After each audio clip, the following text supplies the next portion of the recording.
Hey everyone, welcome to our personal development meeting. Hello. Hi. So today we're going to talk about reading literacy strategies. And obviously, you see Mackenzie and Adam and Zach are here, and Mm. we're going to share with you all that we know.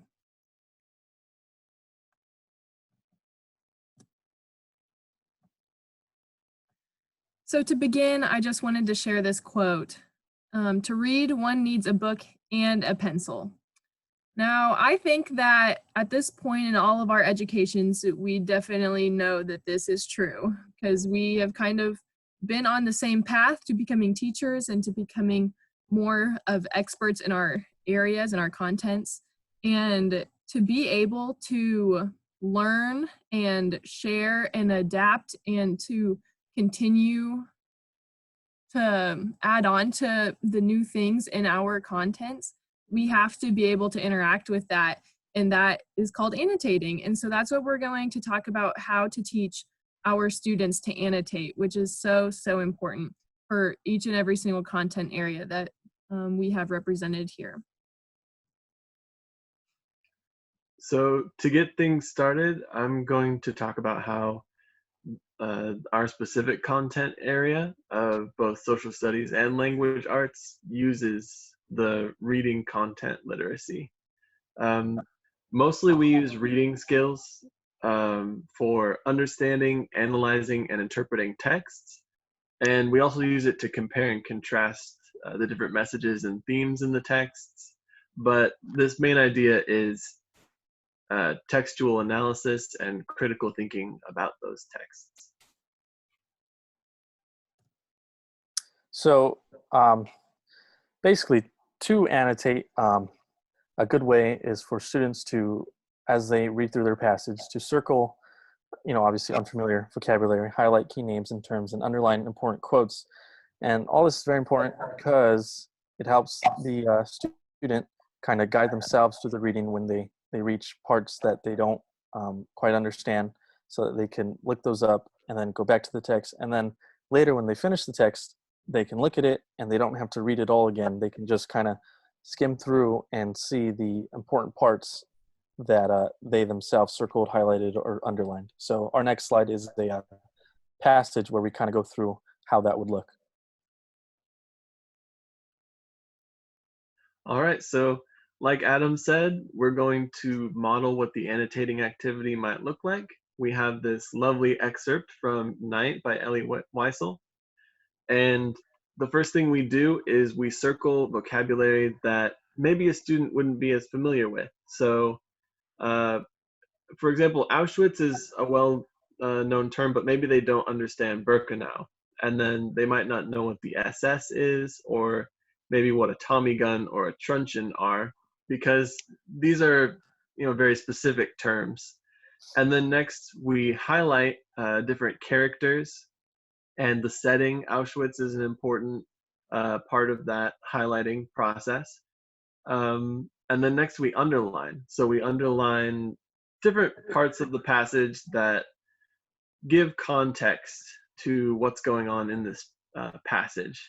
And so by highlighting and circling and underlining all of the information, we give the students a key that they can always go back and see where they were at and what they were thinking when they read this passage. And it really helps make the information more understandable and accessible by breaking it down into little bite-sized pieces of information.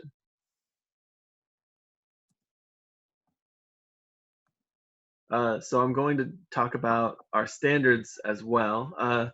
For the college and career readiness standards, we really wanted to emphasize the aspect of thinking about context in the things that we're reading.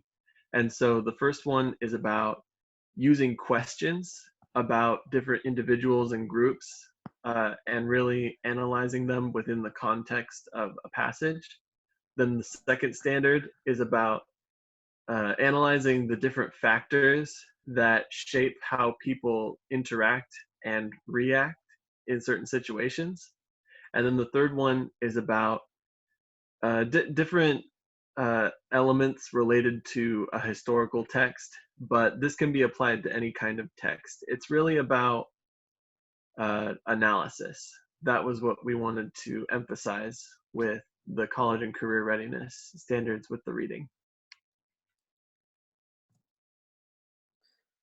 And for the history and ELA standards, one of the history ones that we wanted was to kind of going along with Zach was saying in the college readiness ones was just analyzing context, and a big part of being a historian and just using critical thinking in English is being able to draw conclusions and kind of come up with conclusions based on what you've read and kind of make relations between different ideas, people, and things and how they're all connected. So that's, one of the big things. Yeah, and to add on to that, it's really important for the students to know how to read a text thoroughly and to really pull out the key information, which is something that they have to be taught, especially at the 9th, 10th grade levels, the lower high school. So that's what the ELA standard, one of them, talks about, citing the strong, thorough textual evidence to support their analysis of whatever it is. So it's not just finding this information, but then taking it and adding on to it and thinking about it and then portraying through writing or speaking what they think about it. So, and then the other one that we chose was analyzing documents of historical or literary significance. So part of what we have to do as educators is to help the students learn the important pieces of literature, the important pieces of history, or whatever is important in the history of our content, but also to help them learn what can be ahead and to show them what's happening currently and what they can be a part of in the future. So it's helping them learn how to analyze the historical things of literature or history, and then addressing them and relating them to themselves and those themes. So I think we're all pretty familiar with Bloom's taxonomy at this point as education students. Basically what kind of reading is and what it's used for in, secondary, high school, and English language arts classes. Probably the main tiers of Bloom's taxonomy would be understanding what you've read, just reading comprehension, being able to read something and then tell someone about what you read. And then analyzing it would be just drawing connections among what you've read and comparing or contrasting it to other things that you've read in the past. And then evaluating, which would be kind of drawing conclusions about what you've read and what the connections between ideas have been. But at the same time, I think every level of Bloom's taxonomy is used in reading, but I think the three that I mentioned are probably the ones that are used the most. So we wanted to point out how this could be useful for not just history and English, but also for all of our content areas. So every single content needs to annotate, whether that's music, you'll have to annotate notes that the kids may not know, or measures that they need to come back to practice or to focus on while they're playing because they need to take it slower or faster. It's really important for musicians to write in their music to know what needs to happen for everyone to be together. So annotating can happen for music, and that is something that you will have to teach your students 100% because they will not know.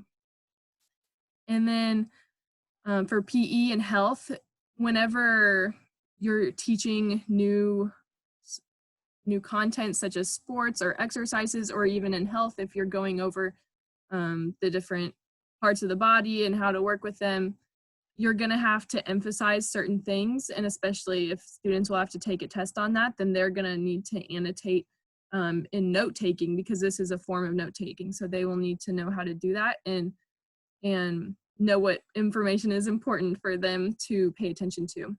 And then of course for math and science, there are important times when they're going to have to read a word problem and find the important information of numbers or words or guiding terms in that passage. So this is useful for all contents to be able to identify and focus on and interact with the important information that students need to remember. So thank you so much for listening, and we hope that you will be able to take this out and use it in your classrooms and to help your students learn to a new level. Yes, and have a wonderful day. Thank you.